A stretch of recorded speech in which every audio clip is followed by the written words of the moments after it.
सत्तारूढमा रहेको दल नेकपा एमालेमा म झोले हुँ भन्ने ट्रेन्ड चलिरहेको छ। महेश बस्नेत, केपी शर्मा ओली लगायत अन्य नेताहरूले म झोले हुँ भन्ने नामको पोस्टरहरू सामाजिक सञ्जाल फेसबुकमा सार्वजनिक गरिरहेका छन्। सञ्जालमा फेसबुकमा कसैले झोले भनेर नाम दिएका छन् भने कसैले मासु भात भनेर नाम दिएका छन्।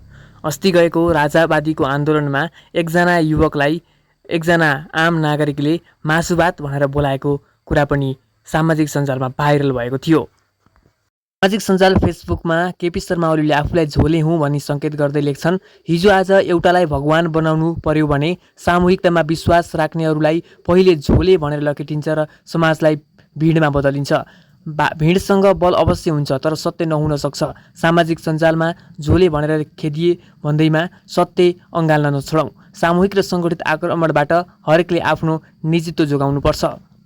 हालका प्रधानमन्त्री केपी शर्मा ओली पटक पटक विवादमा आइरहेका छन्। चाहे उनको राजावादीप्रतिको अभिव्यक्तिले होस् या अन्य कुराले होस्, उनी पटक पटक विवादमा आइरहेका छन्।